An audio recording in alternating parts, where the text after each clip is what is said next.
Taranja basketball noho ny valanaretina pesta dia nandray fanapahan-kevitra ihany koa ny eo anivon'ny federasion malagasy ny taranja basketball fa dia najanona aloha ny fiodinana faharoa amin'ny fiadina tompon-daka nasionaly ho an'ny kajy MMA eo ihany koa ny critérium ho an'ny U12 izay mbola Nahemotra amin'ny fotoana tsy fantatra avokoa izany rehetra izany.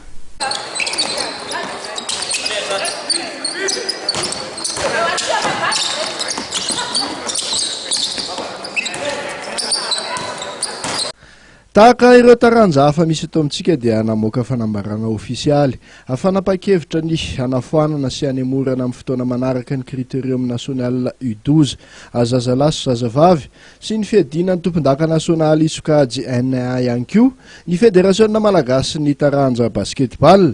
Ny critérium U12 dia tokony natao ny 20 oktobra ka hatramin'ny 10 novambra ho avy zao.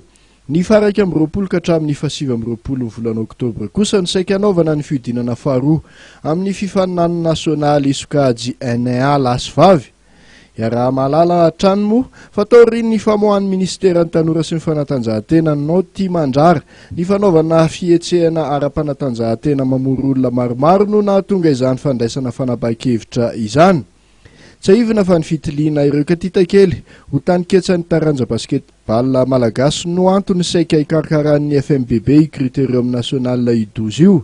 Hatreto aloha dia mbola tsy voafaritra mazava ny fotoana hanatanterahana ity fiodinana faharoa amin'ny fiadina ny tompon-daka nasionaly sokajy NA lasy vavy ity. Amin'izao fotoana izao dia saika ao anatin'ny fanomanantena avokoa nefa ireo ekipa mpandray anjara amin'izany fiodinana faharoa izany. Maro amin'izy ireo ary no efa tonga eto andrenivohitra mba hanao izany fanomanana izany. Ny ministera mpiasa ny fanjakana foibe ihany moa no tompony teny farany amin'ny ahafahana manao hetsika ara-panatanjahantena indray. Na dia eo aza ny faniriany ny mpakafy hanaraka izany fifaninanana avo leta indrindra eo amin'ny taranja baskety nasionaly izany.